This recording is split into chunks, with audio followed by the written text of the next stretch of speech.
Oh dear, we're a minute late, Kieran.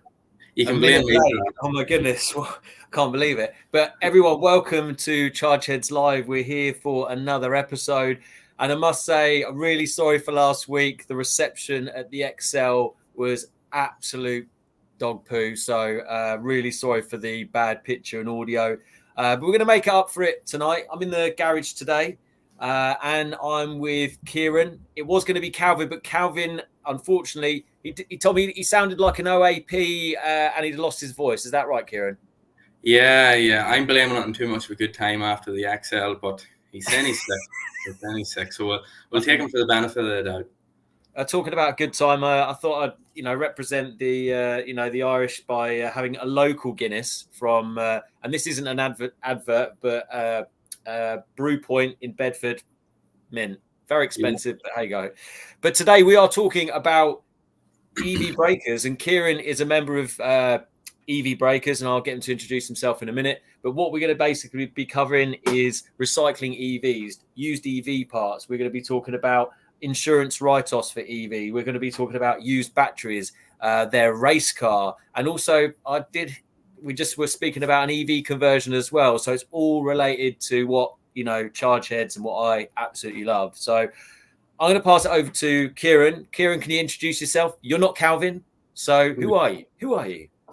So long and short of it is my name's Kieran, and I can't really put a name on the exact role that I have, but basically second to Calvin within EV breakers and try my best to sort of spread the name of EV breakers and get us more across the world and get our name across things. I'm with the company now for about 3 years or so. I am one of the converted. Whenever I originally came around, my main idea was to help them build a business. I wasn't so sure about the electric stuff when I first came around. Were you a non-believer, Kieran?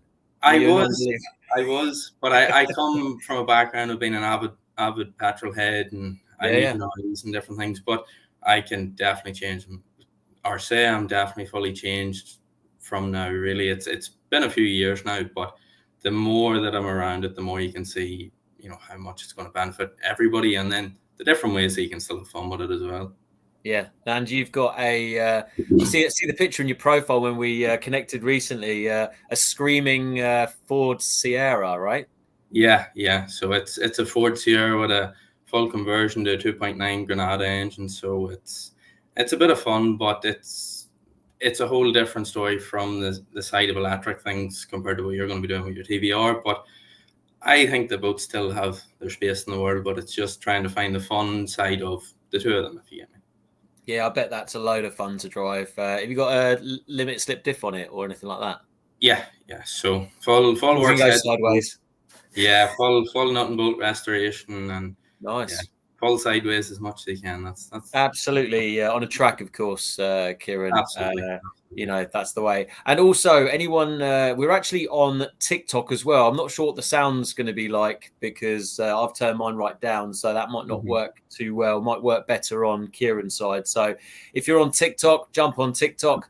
I'm trying to get my followers up to 1,000 so I can do random lives on there as well. So why not spread the charge heads about? So where I thought we could start is by talking about something that I've seen you, and just to clarify, EV Breaker's got load on the socials. Kieran's on the TikTok channel all the time, showing cars like this. And I'm sure the, keen-eyed among you, and hello, John, hello, Foxdown Follies, hello, Paul. I'm sure the keen-eyed among you will see that is a Hyundai Ioniq 5. Unless I'm massively mistaken. But, obviously there's a lot of people that don't think that EVs can be recycled. I mean, let's use this example since we've got it. Taking an Ioniq 5 like that, Kieran, I mean, what sells off it? What's popular to sell off a vehicle like that? Well, that one there, probably the most popular bit on the likes of an Ioniq 5 of that is going to be the front end. So unfortunately, that one didn't have a front end on it. The first Ioniq 5 we ever got in, the full front sold off it basically as soon as it was advertised. That's what we find is sort of the main thing that goes straight away is front end. So it's a very, very popular thing. But bar that, I sort of always say from the ground up. So the first thing that touches the ground is the wheels. Wheels are our most popular thing to sell. Now, after that, you're probably talking the likes of splash guards and under trays, which probably surprises people. People would be thinking that, something like that wouldn't sell as much. But if you sort of think from the outside in, so the stuff that's going to come in contact with, well, your floods and, coming across curbs and stuff falling off, or even people just working at them and forgetting to put them back on. And then the next person comes across and go, well, I need to sort that. The car needs to be right. It's obviously an expensive car. But then after that, you sort of body panels and whatnot, and then you go into the smaller stuff as well. But the long and the short of it, everything will sell. Eventually. Yeah. Just some of the stuff takes time. No, sure. And I'm sure that there's certain, I know we were talking about it at the Excel show last week, what's real hot property, which I'm sure we'll come to in a minute. But, what I think a lot of people and potentially the naysayers of the EV world, car world might think is, the batteries, they just get chucked away. But, bearing in mind, there's lots of different types of batteries out there, lots of different chemistries, which we won't go in today.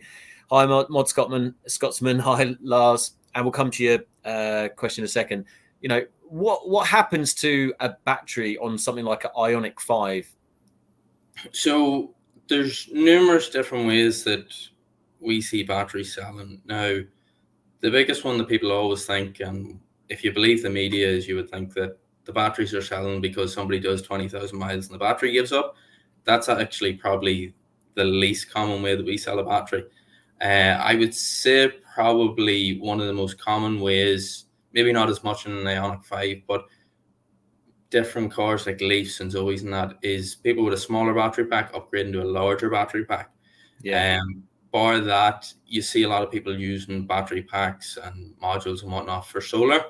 Now, the same pack that's within the Ioniq 5, we actually use within a module system that we make. So we have a full battery bank. I think it's 9 kilowatt hour. So we use it based on the modules that are actually within the pack of the Ioniq 5. So it's a good way to get people to have storage for their solar panels, or even for just using up their night rate, but also on the cheaper side of things. This Ioniq 5 here, I'm pretty sure that came in with 5,000 miles on it. So you're basically getting a brand new pack.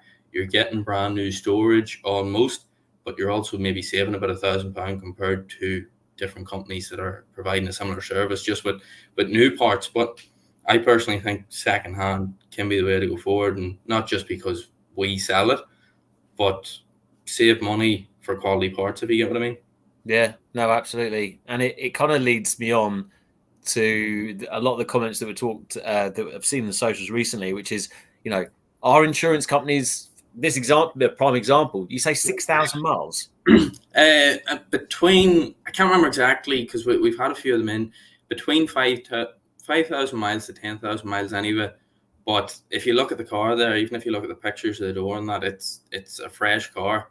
Yeah, the crash frame. I mean, I'm no expert when it comes to, Cat C, Cat D, all the different ones they call them now. We used to call them Cat Dealies in the motor trade, but it doesn't look like that front crash bar has actually been damaged at all. No, and so you sort of find a bit higher. So the way this would look, a lot of times crash bars are a lot closer to the headlights, whereas on the Ioniq, see just where you're zooming in there, nearly the top of the splash guard there, just beside the trim, that's roughly where the headlight is. So they're quite high up.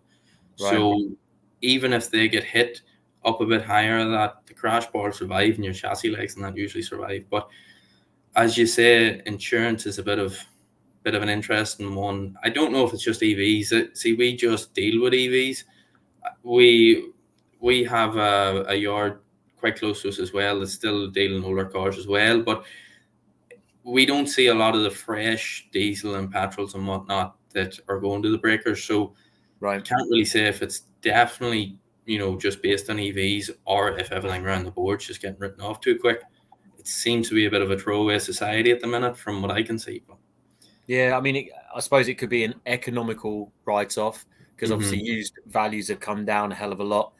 which might make a difference, or just simply because of the cost of the new parts. I know that getting parts in the first place was hard enough, and I think maybe the body shops. I mean, this might be something for EV body shops to. Oh no, I don't think EV body shops are tuned in today, but Adam from EV Body Shops, he would be the perfect person to ask this, because he repairs EVs, hence the name EV Body Shops, and maybe other body shops are quoting a lot higher because they don't want to get involved in these particular repairs, because their staff might not have the necessary training, the level 1, 2, 3, 4 MEI. I think that's the right one. Please correct me if I'm wrong, guys. Hi, Wayne. That might be the reason. Insurance companies are writing off EVs for stupid things, but I'm happy with that. I've bought 4 write-offs in the last 18 months and saved a fortune. There we go. Someone's pain is another person's gain. But, and please, everyone who's on at the moment, give us a like. Really helps the channel, really helps the live. I think that's the case. I think it's the fact that there's not enough training. There's not enough of a skill set certainly in the UK at the moment to fix these vehicles. That's the way that I see it. I mean, luckily we've got people like Ralph Hosier, who's on next week, shameless plug, who does training. Cleveley EV, who were on a couple of weeks ago, or 2 weeks ago. Matt, he does training. We've got Felton, they do training. So there are a lot of these companies that are starting doing these training, but people need to see the opportunity here. I believe. I feel like I've gone on a bit of a rant there.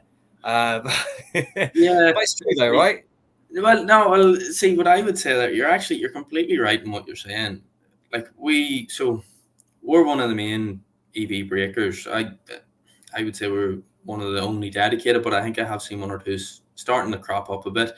But I think on the scale that we're focused on EVs, there's not really anybody compared to us at the minute. Obviously, I see in the background how many used EVs that there are there in just that picture, and it's a crazy amount. How many have you got on site? I don't know offhand, because we write some of them off as well and put them into the crusher, so it goes up and down. But I think the last time we were checking, it's over 400 anyway. Maybe about 400 to 500, but it's hard to keep an eye on it. But sorry, just to stop you there. Paul Compton makes a really good point, and he's literally hit another nail on the head here. Is its time frame for getting parts, because for some insurance companies they have to put the person that's had their car written off into a rental car. And a rental car, over, if the parts are waiting for months, I mean, that's a hell of a lot of money. And obviously they pay top whack for the rental, because everyone likes to take advantage of the insurance companies, don't they? Unfortunately, the old profiteering. And let's just go back to that one question, the Mod Scotsman. Evening all. Now, have EV breakers had a Honda Ian yet? Still waiting to see what the internals of a battery looks like. There we go. That's one for you there, Kieran. Yeah. I actually think I might have been chatting to him before. We haven't had one in yet. We're always trying to keep an eye out. We sort of want to have one of everything, so at least one of everything, so we can get our eyes on it and we can say, this is what it looks like, this is what this is, and sort of build more on the information that we have. That we are looking at the minute for the likes of BYDs and ORs and that as well, and trying to get them on. We haven't had any yet, but no Honda E's unfortunately yet. But I'll let everybody know there'll be a video up anyways as soon as it's in. Yeah, make sure you follow Kieran on it's mainly TikTok, isn't it? Mainly TikTok. I post the odd time on Instagram and that, but it hasn't taken off like TikTok. Yeah, I think a lot of people are just sucked into the content on TikTok, aren't they? So, but yeah, no, some really. I remember, I think it was probably an Ioniq 5 or something like that when it was only out for a couple of months. You already had one. Yeah. But what's the newest car, like the newest shape of car model that you've had in recently that was quite exciting?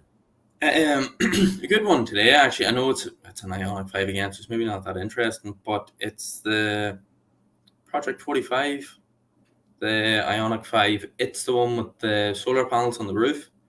Yep. Okay. So nice. Having a look into it now, when I've looked into it a bit more, the solar panels don't seem to be that much of an addition, but I'm not getting too much into that. But it was just cool to see it, because it's sort of, when you get your top spec within any car, you always see the extra little bits and pieces, and it's just nice to see. A good one there that's in fresh enough, the EV6. So there's not a lot of, there's a good few EV6s that we're seeing coming on the road. Now, we're not actually selling as much as we thought we would at the minute, but a lot of them still under warranty, so you're not seeing as many people looking for the stuff. Yeah. Or the MG4, even though the MG4 is still quite fresh, there's a lot of people looking for parts. People are crazy for parts of them, but I like them. I think they're a nice wee car, and they seem to be reliable enough too. Yeah, I've not driven one yet. I nearly got one as a company car, but decided to. There's an MG4. Yeah, that's actually. How up to date is the stock? Are you fairly hot on the website, or is it difficult to keep up to date? It should be more up to date, but we were away all last week, and I think there was about 10 to 15 cars might have come in. So you are the e-tron GT as well. Yeah, the e-tron GT. See, it just brings you to the page. It should have actually been e-tron GT for that search, but it's in it's probably in about 2 months or so, and we've got a good look around it, and it's a nice car. The headlights were the adaptive ones that whenever they're driving towards you, so yeah, it was top spec really. It was actually local enough, that car too, so worked out quite well. It's nice to see all the cars and a few Nissan Leafs there as well. So going back to what's actually the most kind of popular when you're looking for parts for EVs, or people are like constantly pestering you, what you rubbing your hands together thinking, I've got like 10 customers for literally all of the parts on that car 10 times over? What's the kind of, or you shouldn't reveal your secrets. Actually, people that be buying them up for you. Yeah. I'm gonna answer that one, Kieran. I don't want to ruin your business. I can give away some. I'll not give away all the secrets, though. But all the trade secrets. our own bread and butter. Now, I think we'll always be able to buy them because people know us for them. But Leafs, honestly, Leafs they're a great breaker. And going back to you saying about the lead time for parts and that, at one stage, like that black grill that you can see on the burnt one there, the black grill that runs from the headlight to headlight is, I think, new off Nissan's about £800 or £900. And at one stage, the lead time for it was 8 weeks, and it was coming from Japan. So if there was any issues with that, you're waiting even longer again just for a grill, and then you have to pay £800 or £900 for it. Whereas we had three or four in stock nearly straight away. So it's, when I get one of them in, it's nearly rubbing the hands together, going, I'll get this sold in the morning, kind of thing, Yeah. Well, absolutely. You're in it to win it at the end of the day. There's a couple of people who have written some bits. I think the Ford Puma had a problem with faulty racks when it was introduced. Some people without their cars for over 6 months. Again, right-hand drive racks for Ford had to buy some cars back. Yeah, it's especially with the chip shortage and everything else that's been around recently. I thought what we could go. We're talking about batteries earlier. We had Darla on a few weeks ago, and he's doing equipment and kind of technology and around having batteries for battery storage for homes. And God, I think that Guinness has affected me. And yeah, what kind of batteries are you seeing are the most popular for battery storage? It nearly seems like I'm just repeating myself, but Nissan Leaf's a good popular one. Yeah. There's a lot of time it's very popular with conversions and that, but a lot of people are using them at home as well. Yeah. EMV 200 batteries. Yeah. That up. There was a guy actually in yesterday, and he was showing me he has a full bank wall of Leaf modules, and I think it's like 12 foot long and about 6 foot high. So he's got quite a lot of storage there. A lot of the PSA ones, so out of your Peugeot, Vauxhall, Citroen, and anything like that. Yeah. MGZS modules are quite good. I was watching a video earlier of a guy using the Leaf BMS to control the MGZS modules. So there's a lot of different popular stuff that people are playing about with and trying to get working. The Jaguar IPS, that's another good one as well. Their modules they're quite good. So some people buy them because they know they're tried and tested, but some people like to go out there and try and make something that hasn't been done, kind of thing. Yeah, I mean, John's just put Calvin, who was supposed to be on tonight, supplied Tesla modules for his Beetle 3 years ago, and he's put 15K on them so far. My TVR batteries have come from there, which were the MGZS modules that we spoke about earlier. Is a question here: are you selling much stuff to EV converters, or is it for fixing OEMs? Have you got a kind of rough percentage difference of battery storage versus EV converters versus parts? I can guess what the percentage is, but yeah, it's hard to say because sometimes people will just buy stuff and not even tell you what it's for. right, So you could have somebody doing some crazy project and they just won't tell you anything about it. It's a good mix. Our bread and butter, again, our main thing is parts. So we sell a lot on eBay, and just your standard parts to, Jimmy down the road who needs a window regulator for a leaf. That's our main bread and butter. And then you have a lot of places that are using a lot of batteries for solar and then converting. There was guys on converting scooters and that as well. There was we sold off a good few batteries with them. So it's a good mix. The majority is parts, and then it's split between storage and that, and then guys converting stuff. But as I was saying to you earlier, we probably should have been on to it before now, myself and Calvin, but we're looking at maybe playing about with a few conversions. I'm not really set in stone everything at the minute, but I sort of want to look down the lines of a bit of a leaf setup and something. But it's to try and deep dive more into things and understand the inner workings of everything. So we're quite good and up to date in our knowledge, but it's just to get even further into it. But just with how busy we be, it's hard to get the time. Well, this was when I visited the London XL. We had the EV Breakers Tesla race car in build. It's not quite complete yet, and you brought a Gen 1 Leaf stack, and there was I think it was an MGZS battery and an inverter. But yeah, no, I was especially excited to see your Tesla race car there. It did look the absolute dog's danglies. What's the kind of information on the Tesla? What's the kind of plan for that? What have you guys done so far? And I think you had didn't you like rebuild another car? What's the crack with that? Yeah, so he's told you the full story with it, really. So to give everybody else a bit of information on it, so it's a Tesla Model 3 Performance, so it's all the bells and whistles, but we had to transfer everything from one car into this car because it was already all caged, and we had about 2, maybe 3 weeks to do it all while still working. So there was a few late nights. I think one of the Saturdays, like we don't open on Saturdays, one of the Saturdays me and Calvin were in about 7:30, 8 o'clock, and we're leaving about 8 or 9 o'clock at night, just fed up looking at each other. But to give a brief idea of the car, so it's Model 3 Performance. It is fully caged. It's an AST roll cage. I think they're Spain somewhere. I can't remember exactly where they are. It's pretty heavy duty, that roll cage. I mean, it's knowing how strong the Tesla is anyway, I'd be feeling pretty secure in that. I'd want to do some pretty crazy stuff in it, to be true. Yeah, so it's good. Like it's a well structured roll cage, and it works quite well with where everything runs. Like you have your high voltage cables that run from the charger and whatnot, but they fit in underneath the cage very snugly, and you can still get them in. So the guys have obviously kept everything in while they've made the roll cage, so it's quite good that way.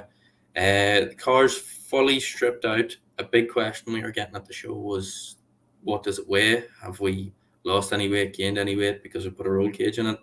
I don't know. I probably will cover it in a video at some stage and sort of go through all the bells and whistles and everything we've done.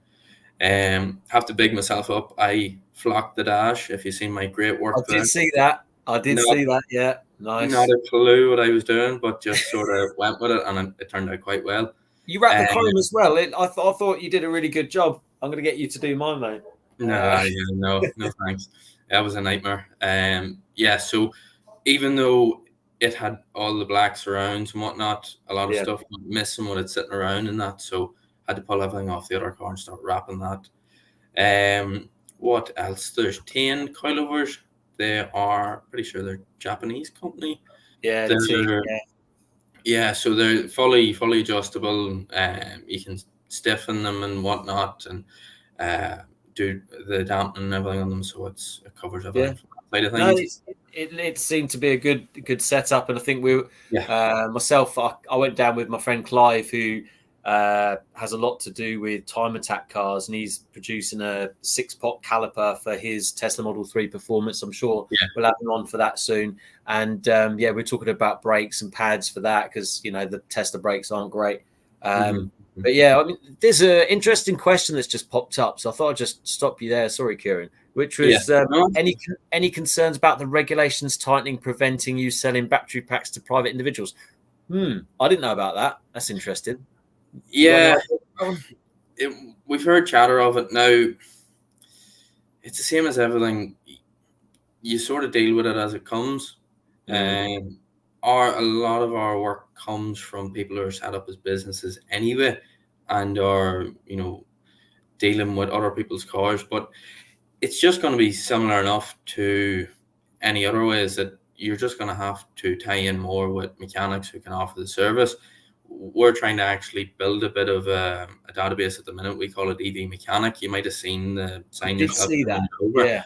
So we're trying to actually tie in with different mechanics who can offer different services. So that will range from people who just want a service to people who want a full conversion, or different things like that. And even tying in, you saying earlier that people not having maybe the training that they need, will also be able to look into maybe partner with people to be able to provide training within your area. So instead of you having to try and hunt it down and go across the country to go and get training, you might be able to get somebody who's 20 minutes over the road, But I can see what he means with worrying about it with private individuals, but it's not a massive percentage of our business.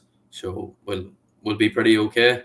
But I would prefer if it wasn't cracked down too much, but we can only do what we're told, Well, luckily for us, and there haven't been, fortunately, like any accidents with it. And this is something that I'm sure Ralph will be talking about next week, about EV conversion standards, which we've covered a few times, and something that I'm quite passionate about, to make sure the safety's there, but still at the same time let the DIYers be able to do what they need to do, but obviously in a safe way. What was I going to ask? There was something else. Battery swaps. You guys used to do battery swaps, right, on Leafs? What? Because I think you stopped doing it, didn't you? Just business not there? Or? It's no, business definitely there. If we done all the work that we're asked to do between battery swaps and working on EVs, I'd have enough work just working on EVs for probably 2 or 3 people. And that's the other problem, the same as what I was saying about trying to get people trained in our local area. You're going to go a while before you find somebody who's going to work on the stuff. So that's the hard bit. Battery swaps and that, it sort of started to slow down whenever I came in, because we were able to ramp up the business more. So when things first started, it was Calvin and his father was helping him. Yeah. And it started off with Calvin doing everything during the day and going home in the evenings and putting parts up on eBay. Now, he could have been sitting there till 9, 10 o'clock at night putting parts on eBay, back in the next morning and going again. So we have the guts with about 10 people working for us a minute. And now we are busier, but the problem that you have there is that, there's more stuff to do when you start to get busier, but it comes from basically one person. So when he wasn't that busy, when stuff wasn't selling, he had time to go and do these conversions. Whereas now, so much stuff's going through the door, we don't have a chance to do it. There is guys that in Southern Ireland that basically buy every Leaf battery that we sell. So he sort of handles everything from there and does conversions. So it's not that it's beneath us. We do like doing the work. It's nice to get in and get working at stuff, but just don't have the time. Yeah. No, okay, that makes sense. Yeah, actually, sorry, I was just going to say, just while you were mentioning about battery swaps, that's what I was saying to you earlier. You were asking stuff about the track car. So some of the guys in the yard call it the rally car, some of the guys in the yard call it the track car. Yeah. It mainly comes because of there's a good background in rallying within our yard. So Calvin has followed on rallying for years. Calvin was all over Europe rallying, and even though the test is going to be more so track car for testing and that, we are looking at the possibility of trying to run it through a few stages of a rally. Now, anybody who's been through a few stages of a rally know that one of your biggest problems is going to be your miles. So when you're trying to drive full tilt, you're obviously going to use up more range. So what we're looking at is trying to implement a system where we can get multiple batteries working and a drop out, drop in between stages and go again. Wow. That will be game changing, that for sure. Yeah. That's what I was saying to you earlier, is that it's kind of like a test car. It's not that it's a test car. There's obviously a lot of work went into it, but it's a test for us to see how we can sustain motorsport and how we can get more people into motorsport within EVs. Because as you can imagine, there's not that many people who are tied up within the rally scene here who want to see an electric rally car coming. But because we're tied up in it and we've already been doing stuff like that, we can sort of push the boundaries a bit and give it a go. But I think there's a place for it. Most importantly, I mean, you're gonna have to fit a handbrake. Yeah, I was going to mention that earlier when you were talking about brakes, but I said I'd let you keep talking. There's plans for a nice big handbrake as high as and as long as we can get it, just so it looks nice and ignorant. Yeah, no, definitely. I mean, I've actually reached out to Nick from Eco Classics because he'd worked, and please, guys, go back to the content of this particular vehicle. He did a Formula 3 electric race car with, I want to say RSR, could be wrong. Yeah, RSR Motorsport, and so and that was kind of a stepping stone to Formula E. But again, the funding and the passion, it's just getting more, as things move on. And this is what Chargeheads is all about, to get more people interested in exciting electric cars. And I tell you what, it's really good to hear that you guys are not only looking at, racing it, but also the rally. I think that'd be great. Don't get me wrong, the noises from rally, pretty iconic. Yeah. But why not? Let's make some new noises, Well, I feel like a tagline there. New noise, the new noise of motorsport. I don't know.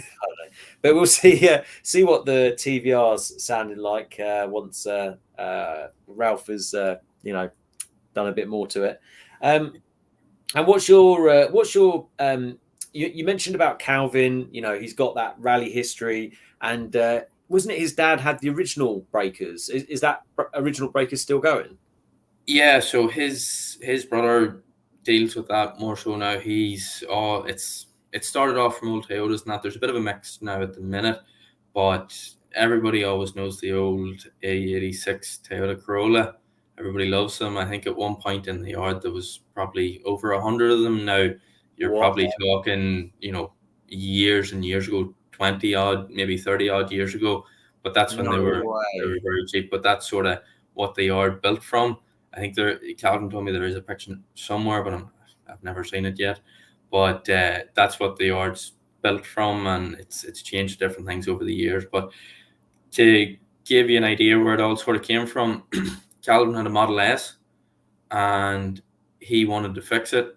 Couldn't get any parts or anywhere. Contacted Tesla, got the old, no, we're not going to sell parts to you because you're not, you're not certified and all. And he goes, well, we break cars. Why don't we try and buy one and get the parts that I need? And then after he got the parts that he needed, he went, well, maybe I'll try and sell the rest of it. And then when he went to sell all the parts, they went like hotcakes. So he was like, maybe there's something behind this. And now 3 years for me, I'm now working there. So I think he's at it maybe 4 or 5 years now. So it's right. Yeah. It's going well. It's, and we have a lot of plans in the future for different things that we want to do. We're trying to tie in with different companies to offer different things as well. So it's ever growing, and we're learning as we grow, because as you know, with newer cars comes newer technology. So you're not just learning about another diesel engine, you're now learning about a whole different module setup. So it's all nice and fun. Yeah. I'm going to send you a private message because I'm not sure if you're allowed to talk about this. I don't want to get anyone in trouble. But are you allowed to talk about that? What I just put in the private chat. Hope so. Yeah, go for it. It's on me if I'm not. If you never see me again on the TikTok, then I wasn't going to talk about it. Yeah, I'm not really going to the details of who it is, or do you want to introduce it, or what? Far away. So, it's Dacia Spring now. this is actually it's basically about where it came from, is what you're talking about, yeah? No, not necessarily where it came from. I was just interested that you guys have got an electric car that isn't even out yet. Yeah. So the Dacia Spring, we actually probably have it now about a year or so. It came from the same place. It was that long. Jesus. As yeah, well, the months sort of roll into one. It's at least 6 months anyway. 6 months to a year. I could be completely wrong. Find out tomorrow. It's 2 months or something. But sure. No, what's the benefit of having a car that early when no one else has got it? See, you learn about what's what with them. Now, you have to remember the Dacia Spring. So even though we got it early, it wasn't out in the UK. And I'm sure a lot of people are probably wondering how we got it. The long and the short of it is that we were offered it by a crash test company. It's where we actually got the Ioniq 5 as well. That's how we had the Ioniq 5 so early. But it's just a company that we tie in with and we work quite well with. But they can offer us the stuff early because they have to test it before it goes out. Now, because we could get the Dacia Spring there early, we could still sell stuff to the European market because it was already out there. Now, it wasn't out in the UK, but we could sort of gauge what people are buying within the European market. So if another one comes up here, we're ahead of the game to buy them. You know, and then a lot of times when stuff's new to you, you're trying to figure out maybe how a dash or something comes out in that. But within that time, if you want to get in and play about with different things that are in the car, you can take your time. You don't have somebody sort of screaming down the phone at you going, I was waiting for this yesterday. Can you get it out? You know, so it gives you a bit of time to sort of learn the stuff, which the Spring, funny enough, actually, it didn't come with a battery, so we couldn't learn about the technology with it. But if we got one with a battery that was in it, then you're learning about the battery technology that hasn't technically been released within the UK yet. It might use similar technology to another pack, but sometimes it doesn't, you know? Yeah. Okay. And I guess how many cars do you get in where, I was probably going back to what we were talking about before, where, you know, you've got a car that's coming crashed and you've got another car that you could probably make a complete car again. I mean, how many category cars, so Cat D, Cat E, where they've been written off by an insurance company, could you put on back on the road because of the parts you've got? It was actually so there's obviously something going on here. Well, what you were saying earlier about like stuff being written off too early, plenty of cars I have seen for the yard that I could have fixed within a day. Now, I've had cars come in completely straight, just missing a bumper, a headlight, and I have the parts there to go and fix it. Now, obviously, as you know, you can't put a Cat B back on the road, but you know, it's just whenever you're looking at it and you're wondering, going, is this economical to actually put it back off the road?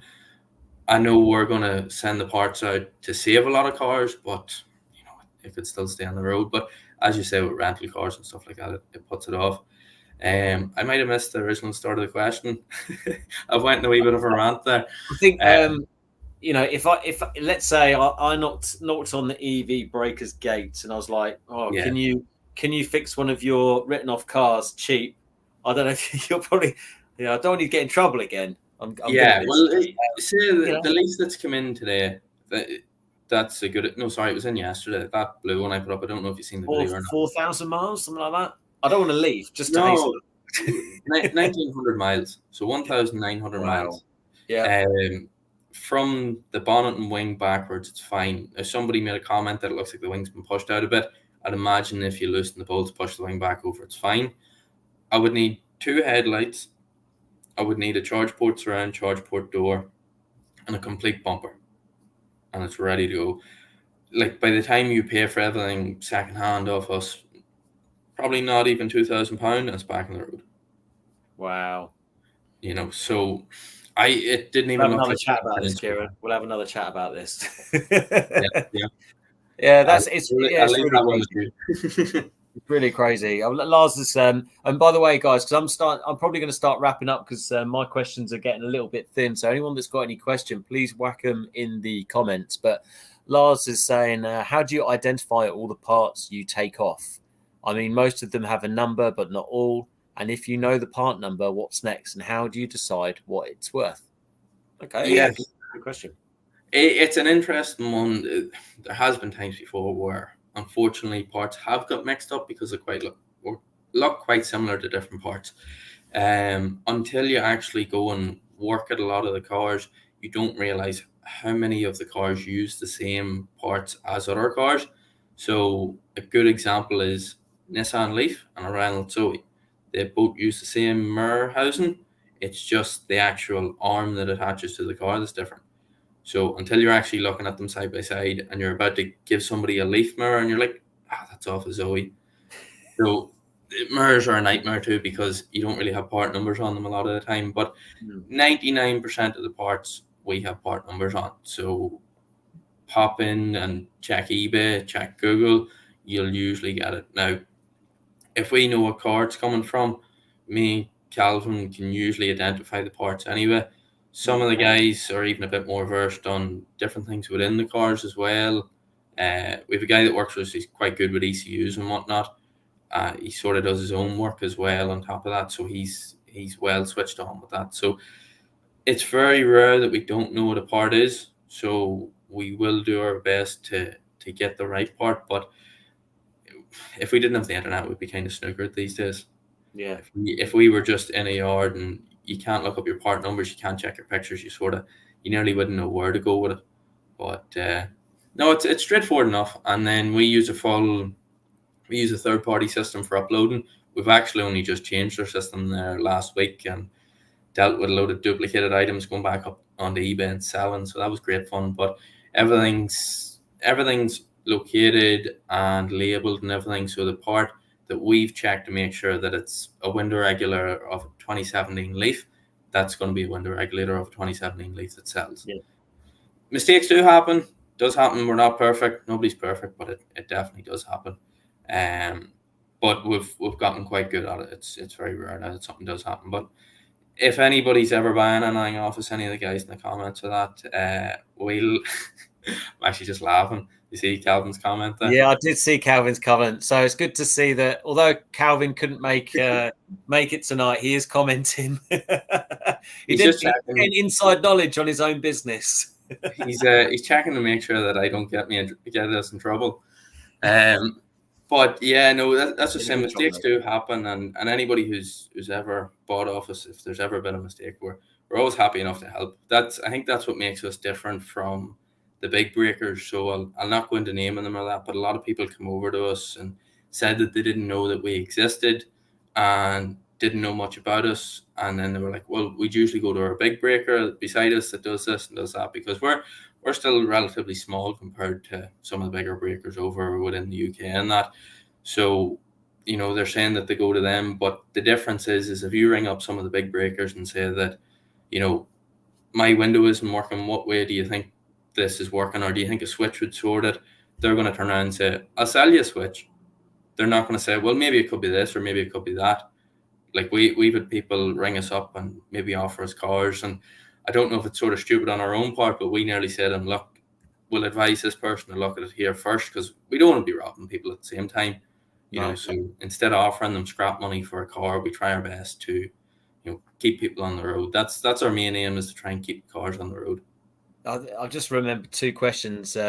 First of all, I saw a Nissan Leaf the other day. It was someone will probably buy it if Kieran gives me the news that I think, but it was a Tecna old shape Leaf. So it had the full leather, had the nice wheels, all that jazz, and it was $3,500.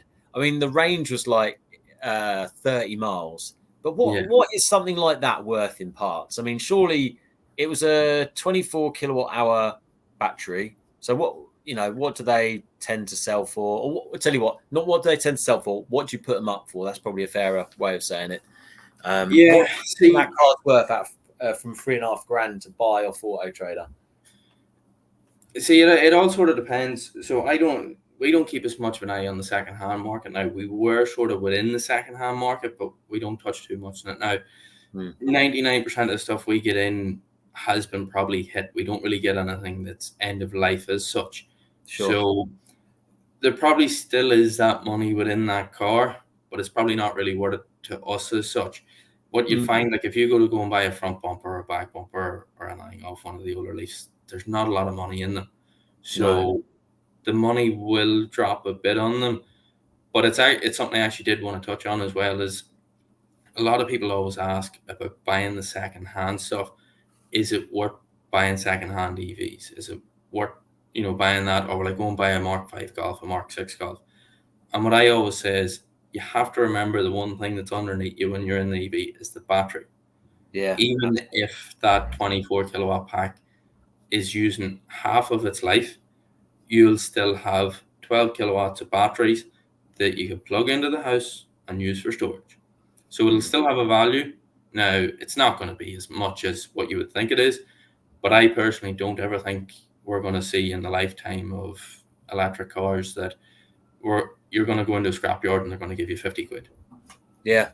Well, I just thought the fact that it was a Techno, I had the full leathers, which is probably like, it's got to be 500 quid for the full leathers. And then the wheels, they've got to be, 350. So all of a sudden it's, okay, batteries, okay, crap degradation. So, but it is leaf, and then you got the inverter and everything else. Thinking, actually, this could be quite a good parts car. Yeah. See, it always depends. What you have to take into mind for the likes of yourself, if you were going to buy it and maybe use bits off it and then sell other bits on, it probably is. But for the likes of ourselves, if we don't have a buyer, and if we take the e-tron GT, for example, there, when you seen it earlier, your eyes lit up and you're like, you have an e-tron GT. Everybody sort of thinks I would still buy a Tesla Model 3 long range over a Audi e-tron GT, I hasten to add. Yeah, well, even if we take the Model 3 long range, if we say, you're going to see that car in the yard, even though maybe the Leaf's cheap, we're going to go for the Model 3 long range all day. Even though it's going to cost us more to buy, more people are going to want it, and it's more relevant at the minute, if you get what I mean. The Leaf's unfortunately an older car now. I don't think they're at the end of their life. I still think there's a lot of use for them. But for us to take up a space in the yard, which, as I said, we're not massive. We haven't got acres upon acres of land. I wish we had. I'd say Calvin would probably agree with that as well. But if you're going to start taking up spaces with stuff that's you're maybe not going to make that much on, you may as well go and just buy the Model 3 and take a chance at that. Because as soon as I get Model 3 parts, they'll go out the door as well. They're another popular one. So just to clarify, I'm still looking for a white passenger front door. Driver seat, and that's about it at the moment. But yeah, a white driver's seat. Driver's side, yeah, driver's side. A white one, yeah, white leather. I don't care if it's black or white. Ring me in the morning. I was just about to say, I'm like Michael Jackson. Whoops. Rein that one back in. But okay, yeah, sorry. Lars has got a question while I dig myself out of a grave. For me as a converter, getting connectors is often hard. Most components are listed with connectors unplugged. All wires plus connectors unplugged. Other wires plus connectors sold as well, or would it make sense to cut those and include? So I didn't really read that very well. I apologize, but do you know what he's talking about there? Yeah, I think the long and the short, what he means is if you open up your pack, the likes of your buzz bars and your wiring within the pack and that as well. Now, Calvin says don't sell the front left door off the race car. That would be perfect, mate. In fact, I'm surprised it's still on your car after I left on the Thursday, Friday, mate. I would have put it in my laptop bag. If you give me the right offer, I'll take it off. There we go. But yeah, just back to what Lars was saying. Now, it probably makes us a little different than a lot of breakers as well. I think what a lot of people think when they hear breakers or scrapyard or anything like that, they think cut, chop, get it out quick, get all the parts out. You see all the modules with all the cut plugs on them, connectors, H3 control and everything. Yeah, so we take everything apart as it's meant to be taken apart. If you go to your mechanic, the way that they'll take everything apart, they'll unplug everything, they'll leave everything sitting. We'll have the same setup. If you want anything down to a bolt within the battery pack, if we have it there, we'll sell it to you. Now, sometimes people will just buy the stuff anyway, so the stuff could be gone. But if you're needing bits and pieces, give me a ring. Try and get me pictures of stuff and that as well. It's just it's difficult without pictures. You can describe stuff as much as you want sometimes, but sometimes a picture just makes it easier. But Yeah, we have plenty of stuff there. That's why we specialize in being an EV breaker, so we can provide not the silly parts, but the simple stuff that not everybody thinks that they need until you need it. Absolutely. We've all Peter Taylor has come up with an absolute corker of a question. I love his style. How do you maintain the state of charge on vehicles in your yard, or do they just stay at the charge they came in with? Oh, that's a good one. So the way that we usually work is we usually discharge them to between about 40 to 60% or so. We won't fully discharge them. It's actually a question that we are getting a lot whenever we're over at the show. It's actually bad for the packs to fully just discharge them and then trying to charge them back up. It causes issues. I'll not get too much into it. You're probably better off talking to Dr. Ewan McTurk about that rather than me. So I'll not get too much into it. But long and short is we try to maintain them around about 40 to 60%. We haven't had any issues as of yet with that. It's been a bit of a foolproof system the way that we work it, but it's worked so far. Yeah, I mean, they say that you should, as you rightly said, keep it between 40 and 60, sort of 50%. Obviously, transporting batteries with power in them is obviously more dangerous, but with sodium batteries and newer technologies, we can completely, take out all the charge and they'll be safe to transport, and they can charge back up and be absolutely fine. But yeah, NMC batteries, I think they've got to stay at the sort of circa 50. I don't know about LFP. Maybe Paul or one of the other guys can confirm that. I don't think Ewan's on today. But yeah, no, it's a great question. And obviously, if anyone's looking for DC charging, for fast charging, you know where to come. It's Tim Aylen at Vital EV. Shameless plug once again. I had one here. What's the build quality like? Obviously, you get to take apart a lot of cars. I mean, obviously, some are going to be more painful than others. I know I hate working on German cars, and I quite like working on Japanese cars from a servicing point of view. But what are your kind of preferences? What have you noticed as being like better built EVs? See, it's hard for me to say it now, and probably hard enough for Calvin, because we're not as hands-on with stripping the stuff as we used to be. So we more so have dedicated mechanics. But looking from what I see in the stuff coming into the yard and that, I can't say personally that I see too much wrong with what people always say is Tesla. I don't think they're as bad as people make out to be. I think people like to inflate stuff. Do I think they're perfect in terms of build quality? No. Do I think anybody now is perfect in terms of build quality? No. Now, that's my own opinion. Different people could think different things. From my heart, I do like Audi, Volkswagen, and whatnot. So I do think a lot of their build quality is quite nice, and a lot of stuff's nice and comfortable to be in as well. And sometimes it's not that simple to work on them. Some of the stuff can be a nightmare. Whenever you're taking stuff out and trying to get into this and into that, and it's just been a nightmare. Probably the worst thing though, and Calvin probably back me up on this one, maybe not as much now that we've done so many of them, but see any of Vauxhall Courses, Peugeot 208 dashes and that, there's screws upon screws upon screws upon screws, and it's a pain in the ass.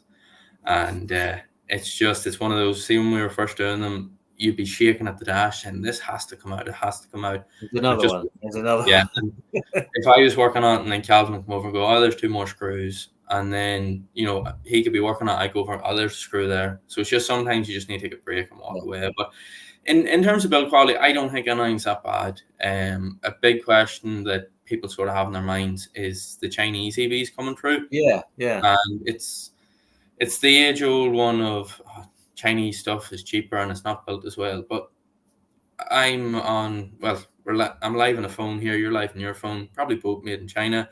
Laptops that we're on, probably both made in China.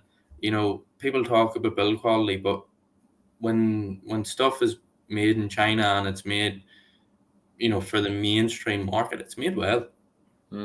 Especially a good example is the MG stuff. It's cheap and cheerful. The cars are cheap to buy. The parts are cheap to buy, and we're trying our best to provide new parts now as well, because of lead times and not getting the stuff. We're trying to work with different suppliers to have a stock of, say, maybe 10 bumpers rather than you waiting about for a few weeks for the bumper, I might have one sitting there ready to go.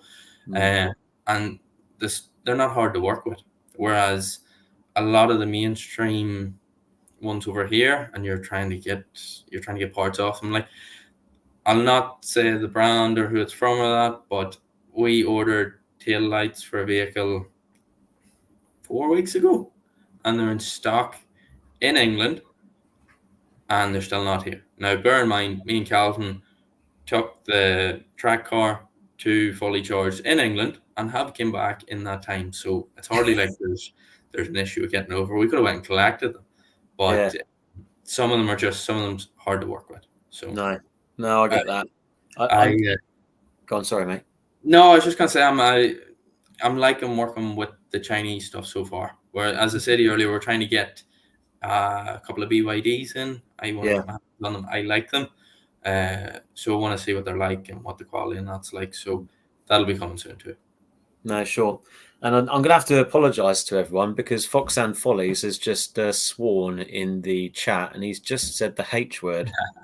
Do you touch hybrids or pure EV only? They're not hybrids, breakers, but I'll let Kieran answer that one because I don't know, truth be told. Yeah. Easiest question. Don't ring me about hybrids. Don't want to know. We used to. We did used to. Whenever I first came about, we had a few Outlanders there. We've had a Yaris hybrid before.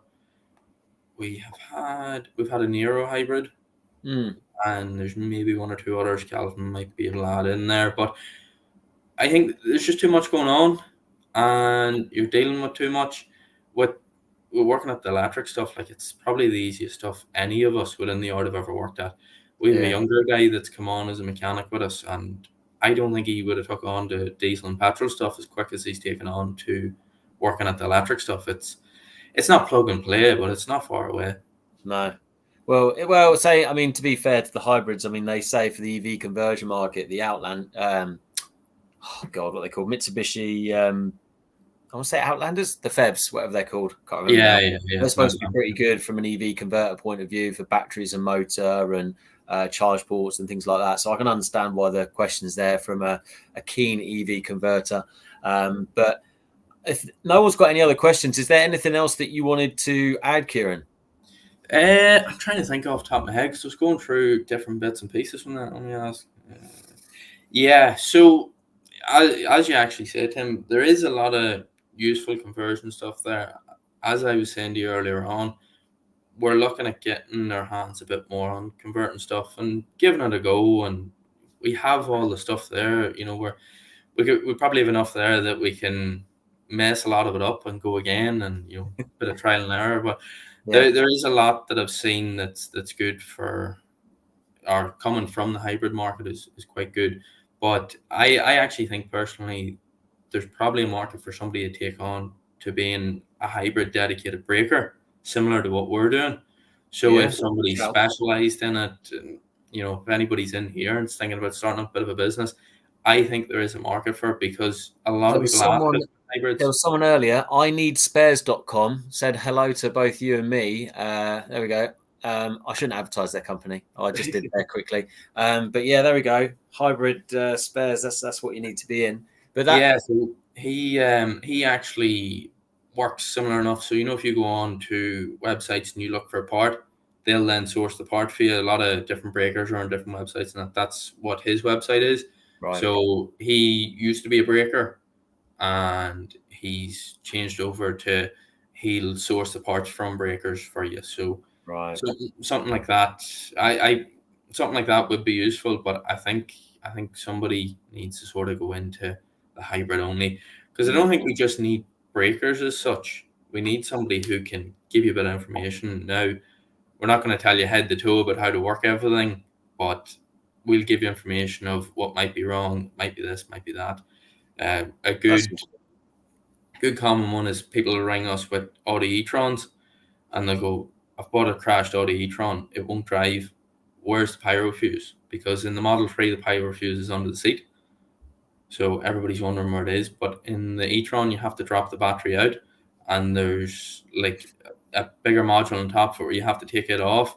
Now, I think we were working at one years ago, and when we took it out, got it replaced, I think it was about £2,500 just for that. Whereas now you can buy the pyro fuse on its own, and you can actually replace it within the modules. So without that information, you're sort of run about like a headless chicken trying to figure out how to work on this and how to work on that. So if you ring, as I say, the big breakers, they're going to say, no, we'll sell you the parts.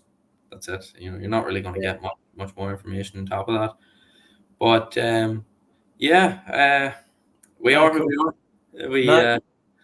And mate, I mean, you know, I'm so glad that I got to, you know, talk to Calvin before, and I'm glad I met you as well. And it was interesting to hear about your story about the mullet and my story, because if people didn't know Kieran before this live, he had a very proud mullet, and he got the cut just like I did with my hair. But just before I kind of wrap things up, anyone that hasn't already, please give us a like on the video. It really helps the channel and the Chargeheadslive. To lead on nicely, Kieran, make sure you tune in next week, and everybody else, because we've got Ralph Hosier. We're going to be talking about the future of EV conversions and talking about the standards that he's putting into place with an association that he's bringing in for best practice and for safety. So that'll be really interesting to find out next week. And we've also got on the 28th of April, the Electric Festival show at Lutterworth. I'm going to be there with a few Chargeheads and their cars. So please come along. If you've got an EV conversion or modified EV or something unusual, let me know, because I'd love to do some filming on it. Here we go. Lars has got a lastminute.com question. How do you know what cars to stay away from, e.g. Kona with pack from a pre-recall or similar? Yeah, so it's actually quite a good one there, just that he's mentioned that. So earlier on, I was saying that we've recently changed systems. Now, the system that we were using, it was a bit of a bare bones system, and it done what we needed it to do, but we need to do more. Before, when we had those issues, it's not that we were running blind. We could contact local dealerships who we work with, who could give us a lot of information based on regs and whatnot, but it just wasn't giving us enough. The system we have now, when I pop a reg in to get all the information up to tell me what battery's in it and, you know, chassis numbers and whatnot, it'll actually give me a full list of the recalls for that chassis. So it'll give me a breakdown if there's been a recall for the battery pack, if there's been a recall for, say, a faulty brake switch or something like that, it'll tell me everything in it. So if we see details that it says there's been faulty this, that, or the other, we just can't sell that part, you know. So that's the problem that you can run into with stuff like that. But it's good now because it covers every point, and it means that we're not selling stuff that isn't, you know, that we're not able to stand by as such. Perfect. Again, thanks everyone for listening in. Again, we'll be back again same time, 8 o'clock Thursday next week. Kieran, thank you so much for standing in for Calvin. And Calvin, I hope you get your voice back soon. Maybe we have you back on to talk about the very exciting EV rally car that we were talking about earlier. And you know, I really hope I can get time to come and see you guys, because I really want to take that white Tesla door and, of course, come and see you guys and see the operation. It'd be really interesting. And thanks everyone for watching. Thanks everyone for tuning in. And I'll see everyone next time. Thanks, Kieran. Take care, mate. Yes, thank you. See you later.